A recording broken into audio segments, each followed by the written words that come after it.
Misavorovoro anaty tambazotra tsy izy mivoaka dia marina.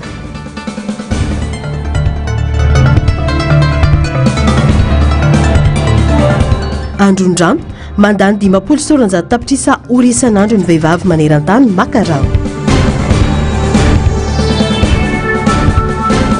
Kolikoly tsy isy fanarenana raha tsy misy fahasahina hoy ny jeneraly Ramakavela. Alatsinainy 13 martsa 2020 manatitra ny araba tonga glasy tongoavy tonga soa indray anao tanatin'izao fotoana ny fampahalalam-baovao izao ampanajana sy ampitiavana no anasakanao naraka ny antsipirim-baovao hatramin'ny farany. Mahakasika ny fialam-pirenena avy hatrany miteraka resabe teo anivy ny tambazotra antserasera ny tambazotra sosialy ny fanehoan-kevitry ny kolonely Patrick Rakotomamonjy sy Ramatoa Raisara izay vola tatoato nanonona anaran'olona miverimberina ny horonan-tsary na dia samihafa aza ny votoatiny kanefa mahavaka ny mpanara-baovao ny manaraka azy. Miteraka resabe ny anivy ny vahoaka mpanaraka izay tsy malala izay tena mitranga any ambadika any ary mahatonga ny tompona ndraiky mpanjakana ihany somary sahiran-tsaina fa toa tsy fehezina ny fivoaka ny tantaran-javatra samihafa amin'ireny horonan-tsary mivoaka ireny. Na tiana na tsy tiana dia mampisavorovoro sy mahavaka ny sainy malagasy satria tsy fantany intsony ny marina sy ny laingy amin'izao vanim-potoana ny ilon-tsera artifisialy izao hitantsika ihany ny tohin'izay afa manodidina izay vaovao izay ihany.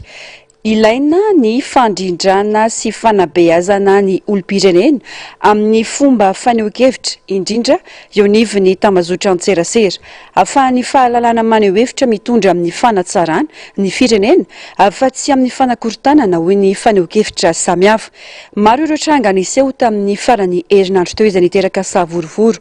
teo amin'ny sihatry ny politika sy ny raharam-pirenena samy tompona andraikitra amin'ireny zava-nisy ireny rehetra ary mila fahatsiarova tena ny tompona andraikitra isantsokajiny isan'izany ny mpanao gazety hoy ny fanehoan-kevitra eo amin'ny fandraisam-peo ny Narcisse Karazafy sary sy rindran-tsary ny mbola avatsara.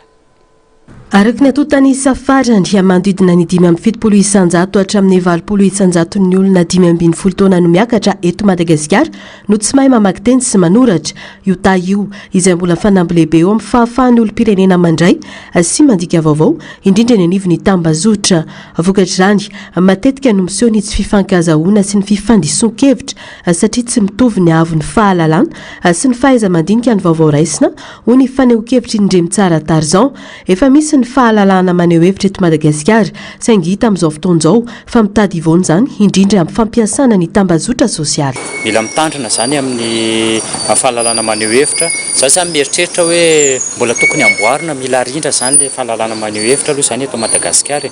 ny fa ny décision tokony ho raisina faran'izay aingana angamba indrindrandrindra ho an'le hoe Facebook dia tokony ho jerena ihany hoe tsy hoe inona ny procédure tokony atao mba ahasarosarotra kokoa tsy ny rehetrarehetra tsy izay te hampiasa le Facebook dia mampiasa le izy ary inona no dingana tokony arahana hoe rehefa mamoaka zavatra amin'ny Facebook ianao dia inona ny dingana minimum tokony arahana zany ahoana ny fomba hiassurena an'izay dingana minimum izay mba tsy ho ny information rehetrarehetra no mivoaka tsy ho information diso no tsy hoe tsy information rehetra fa tsy ho information erronée no mivoaka dia mampisavorovoro. Ankilany anambaran'ny sekretera jeneraly ny ministera ny serasera sy ny kolotsaina fa ao anatin'ny vanim-potoana ny fanavaozan'ny Madagasikara amin'izao fotoana mitana anjara toerana lehibe ny mpanao gazety amin'ny fandrindrana ny disadisa sy ny fanazavana ny zavamisy toy ireny tranga ny farany herinandro teo ireny tsy voafetra amin'ny fampitana vaovao fotsiny fa tokony ho sehatra afaka amorona ady hevitra mba ahafahana mamantatra lalindalina kokoa ny fototry ny olana misy eto amin'ny firenena efa mipetraka ny fahalalahana maneho hevitra saingy io fahalalahana io indraindray no miteraka tranga mampisavorovoro rehefa tsy voavey tsara ny fampiasana azy ho ihany ny fanazavana no meny miary Rasilofo Arjona. Rehefa tena tsy afaka amin'ny teny rehetrarehetra dia ny mpanao gazety no tsy maintsy manetsiketsika hoe misy zavatra tsy mety any eto ka androtsika hiresaka mba hisian'ilay filaminana ihany koa sy fandehanana araka ny tokony ho izy ny fiarahamonina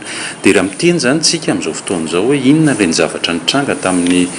farany herinandro somary mavesabesatra satria mahita tsika hoe ohatra misy olona-peo mivoaka olona-tsara mivoaka dia ny zavatra tiako tenenina dia hoe ny mpanao gazety eto Madagasikara zany raha ny zavatra hitako dia mipetraka ny fahalalahana eto Madagasikara ao anatin'le hoe investigation ireny zavatra eny hoe misy zavatra mila ho hitan'ny olona dia nivoaka izy ireny a anjarany olom-pirenena amin'izay ny mandanjalanja mety ve sa tsy mety misy zavatra tokony akana tsoakevitra ve hoentina mandray fanapahan-kevitra ho amin'ny rapitso amin'ny fijerena ihany koa ny raha politika eto Madagasikara. Ilaina ny fitandremana sy fanajana ny lalàna ny famoahana vaovao na eny anivon'ny tambazotra zany na eny amin'ny fahitalavitra sy ny onjam-peo ary ny gazety indrindra ireo rakin-tsary na rakim-peo raha misy fifanarahana eo amin'ny andaniny sy ny ankilany dia azo avoaka izany fa raha tsy izany kosa dia mety hiteraka raharaha ra-pitsarana raha misy tranga manamarika eloka tely na krima kosa dia azo avoaka ho fampafantarana ny be sy ny maro tsara nefa ny manamarika fa tsy fitsarana ny an'ny vakijery ka ho marina avokoa izay lazainy fa fitaovana manampy ny fitsarana sy hanomezana tompo maso ny zava-misy noho izany tokony samy mandray ny andraiky ny rafitra mpanatanteraka sy ny mpanao lalàna mba hisorohana ny fisavorovoroana amin'ny lafiny serasera toy izao. Lasa isika no voendrikendrika amina fanakorontanana fa izay zavatra izay hoe rehefa misy zavatra mivoaka dia miala tsiny fa raha ohatra zao nareo ato anatin'ny MBS dia tsy afaka mihitsy ny faninana amina kontina olon-tsotra amin'ny famoaham-baovao hoe amina instant T anankiray hoe eo no eo fa ny mampiavaka ny média traditionnel dia izay hoe amarinina le izany hoe tsy miresaka amina olombelona ray fa raha misy tranga dia izahana atao maro ny loharanom-baovao miresaka amina tompona andraikitra miresaka amina mpahay-lalàna miresaka amin'ireo olona tena voakasika ilay izy ary ireny zavatra ireny no entina mandrafitra n'ilay vaovao omena ny olom-pirenena ka ny olom-pirenena amin'izay fotoan'izay mandanjalanja hoe misy fijery maro lafo io misy ataontsika hoe tranga anankiray ny resahana fa rehefa ampitahana ireo fanazavana maro samihafa dia mety tahaka an'izao ny fijerena iny fa tsy teny hoe marina avy hatrany iny na diso avy hatrany. Namafisy ny indremy tsara Tarzan fa lasa mifangaro ny marina sy ny diso ka sarotra ho an'ny maro ny manavaka azy ary mampitombo ny savorovoro sy ny tsy fahatokisany eo amin'ny fiarahamonina miantso ny fandraisana andraikitra amin'ny fitondrana araka izany mba hametrahana rafitra mazava amin'ny fampiasana ny tambazotra tsy faneriterena ny fahalalana maneho hevitra ny tanjona fa fametrahana arofanina iarovana amin'ny fanararaotana sy ny fanaparitahana vaovao tsy marina. Sanatria ve tsika iraitsy-kombakomba amin'ny olona manao an'ireny compte fake ireny tena tokony andraisana fanapahan-kevitra zany ireny compte fake ireny ary tena tsy mety le izy tena tafahoatra le izy nefa ny mety olona tsy hoe mety fa olona vitsy anisa mahazo tombontsoa anisa dia sanatria ve olona vitsy anisa mahazo tombontsoa dia ny vahoaka malagasy iray manontolo misy savorovoro fahitako azy tsy rariny zany zavatra zany tokony apetraka foana ny rariny ary satria sy nihitsiny satria izay ihany no ahafahantsika mandroso. Mitaky fahamalinana be ampanao gazety ny toetra raha misy amin'izao fotoana ho ihany ny fanazavana nomeny sekretera jeneraly ny ministera ny serasera sy ny kolotsaina tsy ny mpanao gazety irery ihany anefa ny tompona andraikitra fa manana anjara toerana ihany koa ny sampandraram-panjakana tsirairay amin'ny fanomezana vaovao marina sy mangarahara mila mandala ny tantandalana ny rehetra mba hahafahan'ny fahalalahana maneho hevitra sy ny asa fanaovan-gazety mitondra ho amin'ny fanatsarana ny firenena fa tsy ho amin'ny fanakorontanana. Fa mbola azo atao tsara ny manavao ny fiarahamonina sy ny firenena amin'izao amin'ny fanomezan-danja ny fokon'olona ho ny mpandrindra nasionaly ny hetsika fampiresana ny kristianina ny ho an'ny firenena androany na ny HFKF miainga amin'ny tsiraray ny fanovana saingy tsy azo dingana ny famerenan-kasina ny fokon'olona izay fototry ny fampandrosoana amin'ny lafiny maro hoy ny fanazavana eo amin'ny rindran-tsariny ny aro-tanjona. Raha ny fifandraisana eo amin'ny fiarahamonina malagasy ankehitriny tsy misy intsony ny fifampitokisana sy fifamenoana manjaka ny fiainana samy maka ho azy sy ny fitsitokotokonana ka manome vahana ireo fomba fiainana tsy araka ny tokony ho izy manomboka amin'ny toe-tsaina sy ny fomba fanao miainga amin'ny tsiraray ny fanovana saingy tsy azo tingana ny famerenan-kasina ny fokon'olona efitry ny HFKF izany dia hoenotsika ny fanamafisany. Rehefa tafiditra ao anatiny hoe fokon'olona izay dia ny fony mifandray izany hoe tsy ny volanao tsy ny toerana misy anao na ny fahefanao no miresaka fa ny fifandraisana olona samy olona izany hoe akisaka aloha le resaka ara-bola akisaka aloha le voninahitra sy ny fahefana fa mipetraka hoe samy no arian'Andriamanitra dia tokony afaka ny miara-miasa fa rehefa tsy eo ny fokon'olona io ny fototra ny fiarahamonina malagasy ny fokon'olona no fototra ny fiarahamonina malagasy dikan'izay rehefa tsy eo izay fokon'olona izay dia mety zavatra samihafa no manjaka voalohany. Mety araka ny tenentsika teo hoe ny fahasamihafana sy ny zavatra maro samihafa. Izay nefa ny mila renina ao anatin'ny vanim-potoana misy atsika ankehitriny. Mety hiteny ianao ny lafin'ny resaka toe-tsaina, hoy efa ravo izay. Mety hiteny ianao amin'ny faravan'ny tontolo iainana, hoy fa ny vokatra voalohany ao anatin'ny tsy fisian'ny fiarahamonina indrindra ny fokon'olona dia lasa samy maka ho azy ny malagasy. Manohana sy miaro hatrany famerenan-kasina ny maha-olona dia ny olombelona malagasy izany, sady manizingizina ny mahazava-dehibe ny fokon'olona mba ahafahana manavao ny firenena ity fikambanana ity. Nipetraka-hevitry ny fikambanana dia mifototra amin'ny fokon'olona tompo-teny sy tompon'andraikitra. Zavatra efa nisy izany saingy mandringa ny fampiarana azy raha ny fijeriny. Dikan'izay raha tena hanome lanja ny fokon'olona ary mitodika manokana amin'ny fitondram-panjakana ankehitriny, raha manao ireo fondation ka tsy miresaka fokon'olona dia manabarabara ny malagasy zany, satria io ny fototra ny fiarahamonina eny fotony. Ka rehefa iresaka tsika famerenan-kasina ny malagasy dia mila mifototra amin'ny fokon'olona. Ny fanavaozana zany dia tokony mamerina ny olom-pirenena tsirairay eo anivon'ny fokon'olona. Zahako manokana eo anivon'ny fokon'olona nakady vato misy ary manana didy aho, manana zo, manana andraikitra ao anatin'izany fokon'olona nakady vato. Ka ohatra ka ny olom-pirenena tsirairay tsy mahatsiary tena ny fisian'izany fokon'olona izany dia izay ny mila verina. Fototry ny fampandrosoana sosialy sy ny lafin'ny toe-karena ny fokon'olona amin'ny fanazavana. Azo evezina raka izany fa maro ireo tombontsoa sy vokatra azo sapahitanana rehefa mipetraka izany. Izay ilay tenentsika hoe ny fokon'olona nataoko hoe unité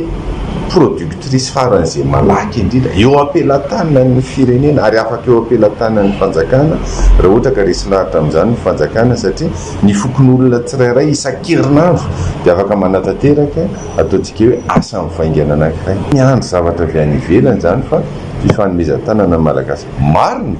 fa mety zavatra tokony ho hareniny izany eo amin'ny rindram-pitondrany eto amintsika, satria misy andraikitra ny fokotanja, misy andraikitra ny commune. Fa rehefa tsy manan-tanteraka izy dia ho simba ihany ilay lalana izay alehanao amin'ny andavanandro. Dikan'izay rehefa mijoro ny fokon'olona dia ianao mpikambana ao anatin'ny fokon'olona rehefa ny fanome tanana anao misitraka an'izany voalohany. Manoloana izany milina olona tompony andraikitra ny fiarahamonina malagasy tsy hanilika na iantehatra amin'ny hafa fa hijoro andray andraikitra manandrifiny tena hitondra vokatra iombonana. Mahakasika ny politika ny fanadiovana ifotony nofototra iorena ny fanavaozana tiana apetraka eto amin'ny firenena ho ny fanohan-kevitry ny jeneraly Désiré Ramakavelo. Ny fanavaozana no mitondra fanarenana ny Madagasikara saingy mila fahasahiana sy fahavononana ary fahitsiana ny lalana hizorana amin'izany mba hanatratrarana ny tanjona tiana apetraka indrindra ao anatin'izao fotoana ananganana gouvernemanta izao. Narcisse Karazafy sy mbola afa-tsara. Mety hitondra voka-dratsy ho an'ny fisafidianana izay minisitra ny fampiasana ny polygraphe na ilay milina mahatsapalainga ho ny fanehoan-kevitry ny jeneraly Désiré Ramakavelo. Teknôlôjia avolenta mantsy ho izy io fitaovana io ary azo sokajiana ho ilon-tsaina artifisialy na IA. Mahavelom-bola nefa ho ny fanazavana ny fijorin'ny praiminisitra ankehitriny izay heverina fa manana traikefa sy fahaiza-manao amin'ny ady amin'ny kolikoly. Tokony hanana fahasahiana indray fanapahan-kevitra entitra ny praiminisitra ary tsy tokony ho voasakana amin'ny tsindry avy amin'ny hery politika na vondrona manokana ahafahana manangana fanjakana tsara tantana. Tena afaka milaza amintsika fa amin'ny mandalo intelligence artificielle azo ny foronona dolo ty rehetrarehetra ty tena mampatoro mitsangana mihitsy lazay ny intelligence artificielle azo aloha fijeriko manokana zay ary zay ny mahatonga hoe raha fa fitaovana voavolavolan'ny teknôlôjika tsy maintsy mampiasa intelligence artificielle. Ary misy lafiny anankiroa mety ho faran'izay tsara eo fa faran'izay mampidodoza tompoko. Alao ihany ny tena hoe mifampiresaka ary mahafantatra ny lalana anombany olo ohatra ny lalana anombany premier ministre nge ohatra mazava tsara tena eo amin'ny toerana ilana azy ny premier ministre noho ny lalana anombany teo amin'ny sehatry ny andraikitra zay ny sahaniny eto amin'ny firenena ohatra zay koa ve re ministre zay hoe ho tendrendreo. mandrangaranga ola ara-pahamehana ny ady amin'ny kolikoly oni jeneraly ambarany fa ny fanadiovana ifotony no mampisy ny fanavaozana marina amin'ny dingana voalohany ny fanadiovana ary ny fanarenana kosa ny vokatra andrasana amin'izany no tany sainy koa ny fandraisana ndraikitry ny mpitondra sy ny miaramila izay notsehiva fa efa laza fa tsy taza-potsiny fa manohana ny fitondrana ny a zany a zavatra ny teneniko foana ary mbola averiko ihany eto amin'ny MBS tsy isy mihitsy fanavaozana raha tsy misy fandiovana rehefa misy ny fandiovana zay vao misy ny fanarenana ary ny fanarenana mitondra any amin'ny fanavaozana rehefa tsy sahandio tsika anisan'ny tena nahaverim-panantenana nahitany premier ministre satria olona manana traikefa ao amin'ny sehatra ny fanaraha-maso mikasika ny kolokolo sy ny raha maloto rehetra io ary manana tota taratasy manana dossier mino a fa mikasika an'izany avoaka fotsiny reny dossier reny de tsy nisy hoe fanenjehana alako bika tsy tiako tare fa zavatra natao sy ny tanterahana amin'izao fotoanzao maninona moa reo mpitondra teo aloha ny lasa mandositra daholy satria mana ny ratsy ataony eritrereto fotsiny raha hoe mbola tsy afaka nandositra izy nivoaka reny zavatra navoaka ny cour des comptes reny andriamanitra ngamba de asa fotsiny vola tapitrisa raha tompoko naodikodio tsy valahara sako mihitsy ny teny izany tsy valahara fa teny malagasy zany fa tsy hoe fanimpanasana reny-vava aladinilela manohitra ny fiaraha-mitantana amin'ireo mpitondra teo aloha ny jeneraly ana dia fepetranapetraky ny sadek sy ny vondrona afrikanina azy zany ny antony efa hitapoko hitapirenena ny fandaniana tafahoatra sy ny fanapotehana nisy teto amin'ny firenena ho azy ilaina ny mametraka rafitra mazava sy mangarahara mba hisorohana ny fiverenana ireo fahadisoana efa nitranga mahatonga miayama tsy de ity reny fepetranapetraky ny firaisambe afrikanina sadek hoe fitondrana raha mitantana de reo mpiaradia aminy reo atao hoe firongony reo tsy maty voalava kibo reo mpamingana sy mpabolika firenena de mbola samy teny any hoe iara mitantana ny tena andrasako raha za manokana de le fanadiovana izy nge efa namoaka voatendry fotsiny izy efa namoaka an'le hoe reto olona reto sy mahazo mivoaka ny Madagasikara akory ny atairako no nahita ndray fa hoe am'ireo le olona hoe nahazo an'izay le hoe tsy mahazo mivoaka zay mahazo mivoaka indray izy de ny dikan'izany hoe sanatriany vava ladinindela premier ministre no miteny de misy tsindry avy any amin'ny fitondram-panjakana ambony ve nanalo an'io ohatrany mampieritreritra mahaizanareo mitondra ny Madagasikara ilaina ho ny fanamafisana ny mitady sy misafidy olona tena mahitsy sy vonona anovan'ny firenena iara-iasa amin'ny premier ministre na tsy mety ho tiany rehetra aza ny olona mahitsy dia ireny no afaka mitondra fiovana maharitra sy marina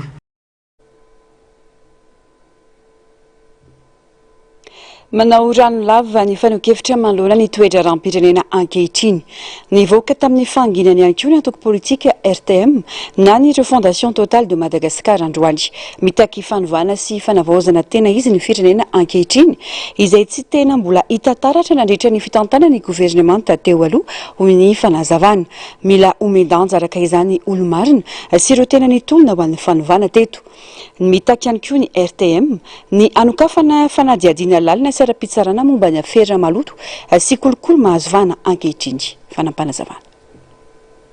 tandy nondoza ny firenena malagasy amin'ny fisiny hitrangana kolokolo sy afera maloto mitady azovana ankehitriny hoy ny filohany antoko RTM androany mila nokafana fanadiadiana lalina sy ara-pitsarana araka izany ireo olona mandodina ny filohany fanavaozana sy ireo mpikamba ny gouvernement teo aloha manoloana ireo karazana mpamoaka samihafa mandeha amin'izao fotoana izao izay tsy voafaritra na mitombona na tsy manamafy ny RTM fa olona no olana eto fa tsy niravitra ary mitodika amin'ny andriamatoa PRRM izay a misy o dia tokony anao fanadiadiana lalina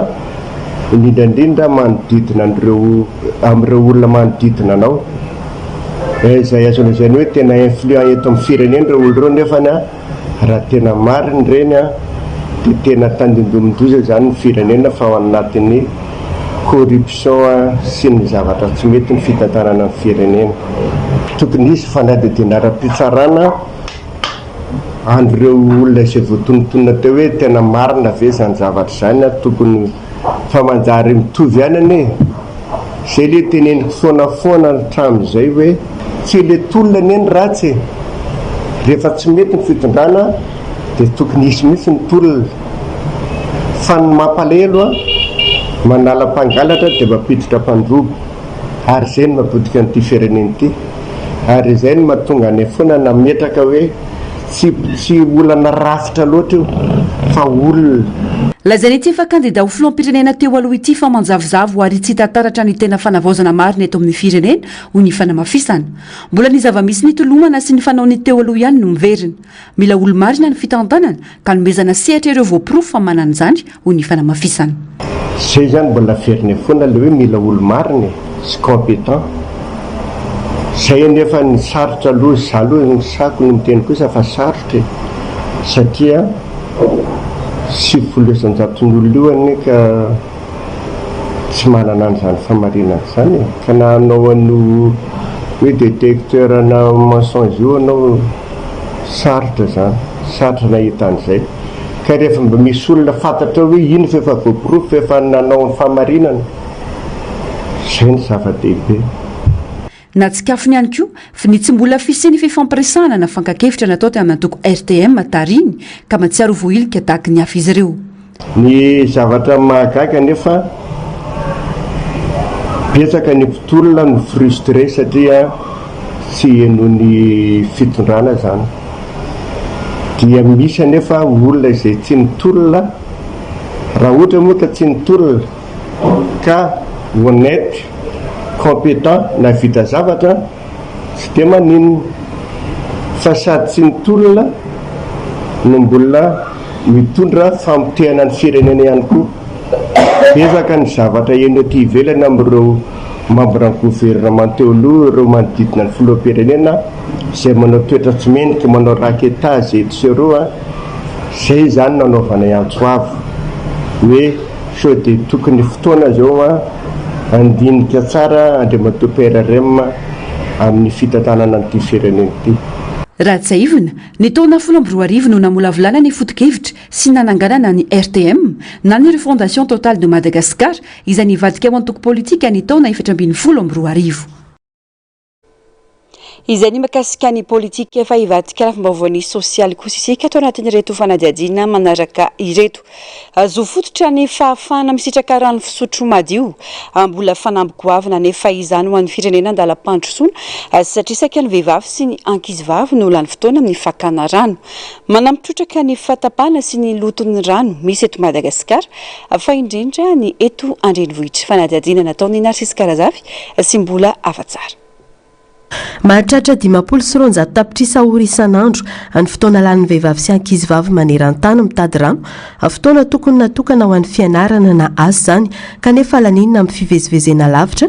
fitondrana siny mavesatra ary ny fiverenana an-trano araka ny tatitra navoaka ny vondrona iray isam-pirenena manodidina ny 700 amin'ireo mpanangona rano any ambanivohitra dia vehivavy avokoa ho any eto andrenivohitra kosa manomboka amin'ny 10 maraina ireo vehivavy dia efa mivoaka maka rano ary sandaina 50 ariary ny iray bidon amin'ny rano maraina izy no mivoa dia amin'ny 4 arivo amin'ny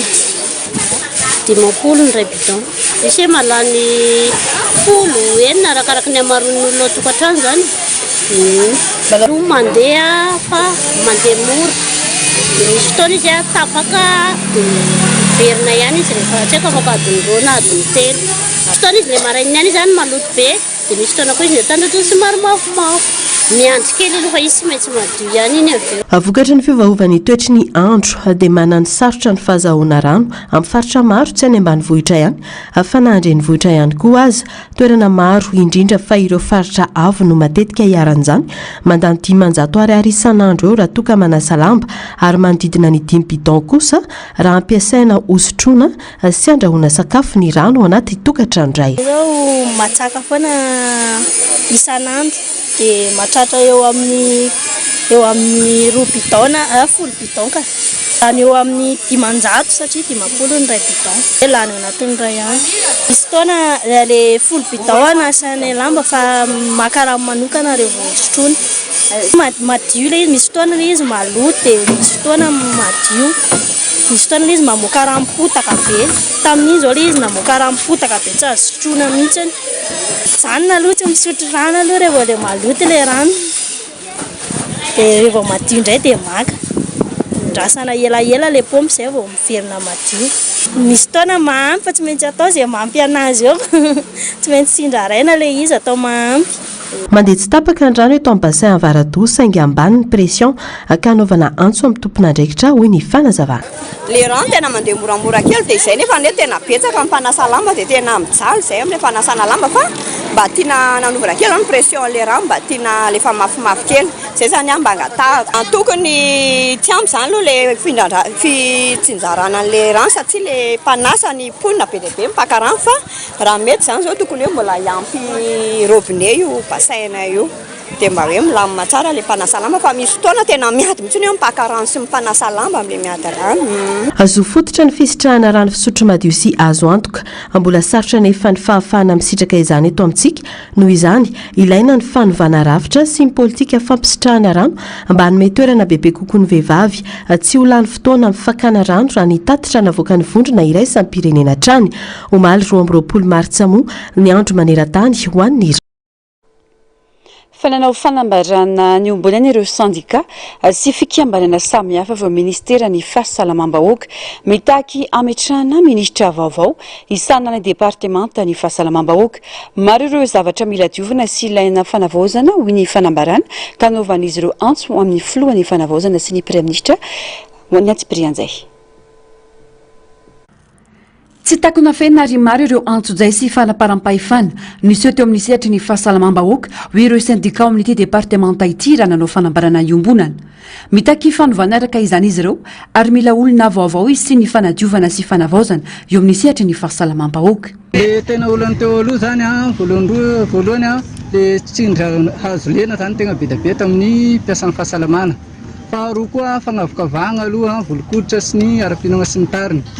dia fahatelo fiatsaram-belatsika be dia be amin'ny mpiasan'ny fahasalamana biro mila vahana satria mampalahelo le ankizy le miasa firy-taona agny mandeha recrutement zay manambola ihany recrutena dikandray mba hialagna amin'izay dia mila asa madio zahay bénévole sy ny mpiasa fahasalamana rehetrarehetra misy ny masotsivana napetraka izy ireo manoloan'izany ministra manana fahaiza manao sitrakefa manana ny mari-pahaizana momba ny fahasalamam-bahoaka sy fitantanan-dra-panjakana misokatra ho an'ny rehetra ary afaka mampiray ny mpiasa ny fahasalamana rehetra manerana anozy efa napetraka ny masotsivana mahakasika izany hatramin'izay fitondrana ny fandimby teto Madagasikara izay dia efa napetraka mazava tsara ny critère sy ny profil ny olona tokony ho tendrena hitantana izany départementan'ny ministère ny fahasalamam-bahoaka izany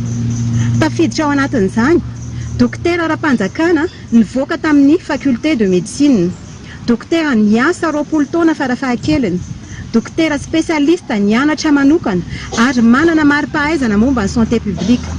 dokotera manana mari-pahaizana momba ny raharaha-panjakana administration publique ny mihoatra izany tsy ferana noho izany izahay Andriamatoa Filoha sy Andriamatoa Premier Ministre lehibe ny gouvernement dia mangataka aminareo izahay mba olona mahafehy ireo fepetra ireo ny tokony tendrena ho ministra ny fahasalamam-bahoaka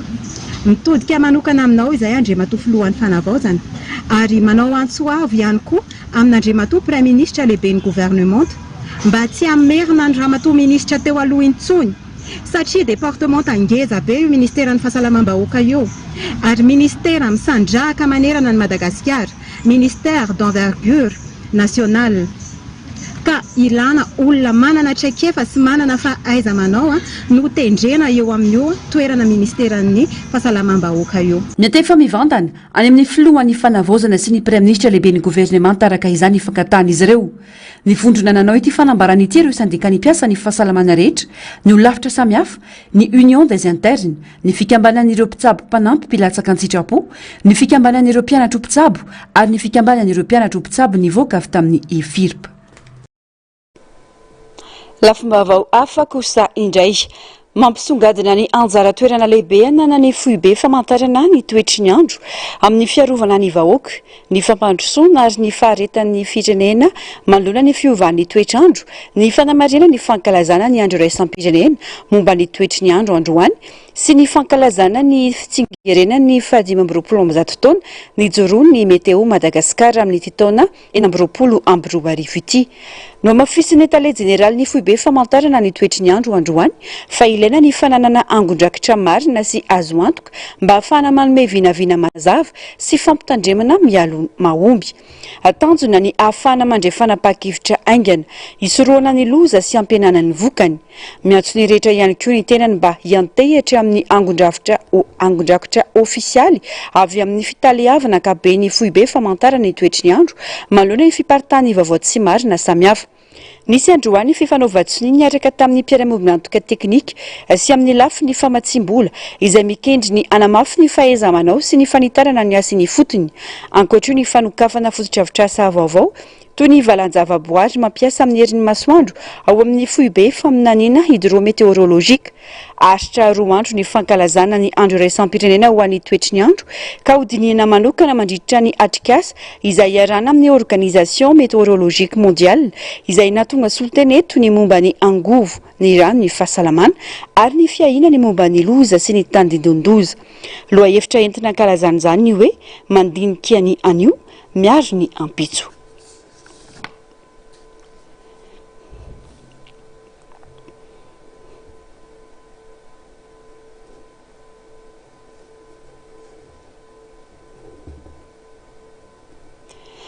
Fanosokafana tamin'ny fomba ofisialy ny zoma lasa teo tamin'ny lalàn'ny fambolekazo ny fankalazana ny faharoapolo taona ny sy ny didipotra faobe itsika no karakarain'ny vokovoko mena malagasy amin'ny boriboritany ny fahadimy teny amin'ny sany FJKM Ambatomanga no nanomboan'izany. Ny 13 sy 14 Mey ho avy zao kosa no hoivon'ny fankalazana. Didipotra faobe hatrany no votoatin'ny etsika mandritra izany ho fanamafisana ny tanjona napetraka hatrany ampiandohana. Araka ny fanazavana dia anampina ny ponina ny etsika mba anamevanana ny vesatra rabola ateraky ny sara ny didipotra izany amin'izany ahafahany ankizy maro misitraka ity fomba mampanao ity ao anatin'ny fanajana ireo fepetra ara-pahasalamana nefa tsy ho sakana ny fahasahiranana arabola. Amin'ny akabeny dia etsika iray maneho firaisan-kina sy fanampina ny mpiarabelona no tanterahina sady manamafy ny andraikitry ny fikambanana amin'ny lafiny sosialy sy ara-pahasalamana. Fanosokafana omaly alahady 20 martsa ny fotoam-pahatsiarovana ny tolom-panafahana 7 martsa 1770 any distrika Ambatondrazaka. Vavaka iraisam-pinoana no tariany FFKM faritany Ambatondrazaka no nanamariana izany. Niry Andrianarivony, NBS Ambatondrazaka.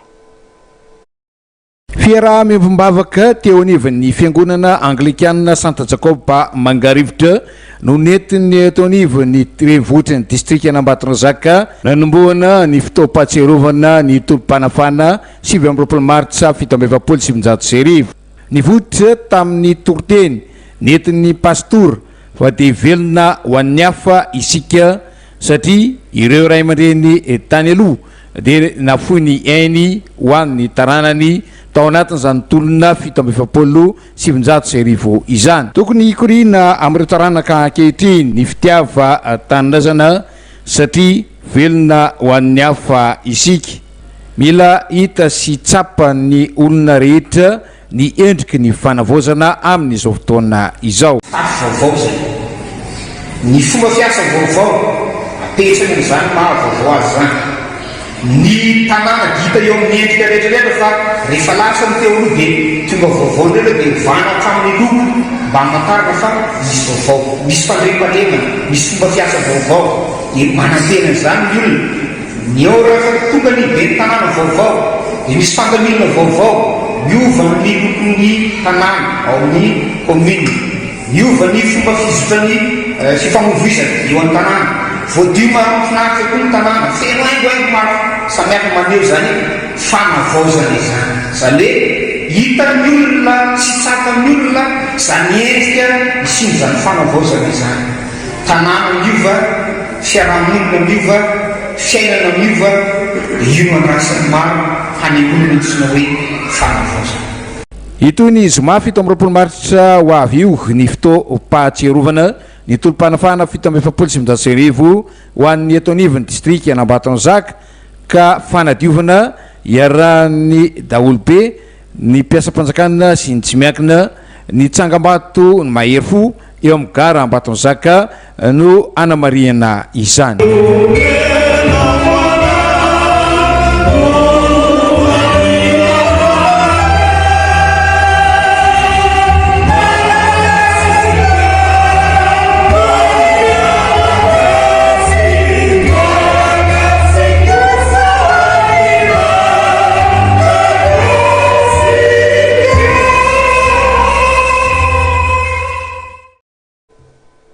Maresaka avy any ivelan'ny voasambotry ny polisy ny roapolo martsa lasa teo ny lehilahy antsoina hoe Ilias Kiabosy izay fantatra amin'ny anarana hoe Ganito atao kaneno nazona azy taoriny 13 andro ny tsy hoanto amin'ny fonja ny Vilipente voeloka igadra an-tranomaizina 7 taona moa i Ganito ny antsiprian'izay. Ny 7 marsa 2024 nisy olona anisantoka nanao fanamiana polisy tonga naka ny Ganito tao Amponja. Nampiasa taratasy santoka ny laza fa haka voafonja hatao fanatiadiana. Izany fitaka be vava izany no nahatafavoaka ny Ganito ny fonja tsy nisy asiasy.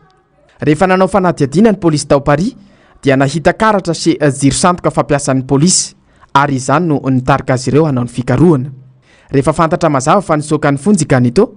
dia nirosaka tamin'ny fikarohana azy ny vondrona manokana Brigade de Recherche et d'Intervention. Araka ny tatitra avy amin'ireo mpitandro ny filaminana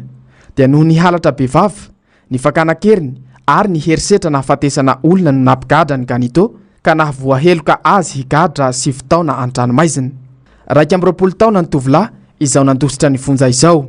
Tao aorian'ny fisamborana azy dia niverina eo ampelantanan'ny manam-pahefana frantsay Ganito ary mitohy ny fanentiadiana momba azy sy ireo olona rehetra nandray anjara tamin'ny fitsoahany. Teny vaovao avy any ivelany ny tombokilasy tongovavy noentina manakatona ny fampahalalam-baovao angasana fiainanao nanaraka izany hatramin'ny farany mametraka ny veloma mandrapitafa raha mpitso amin'ny ora mahazatra indray veloma tompoko.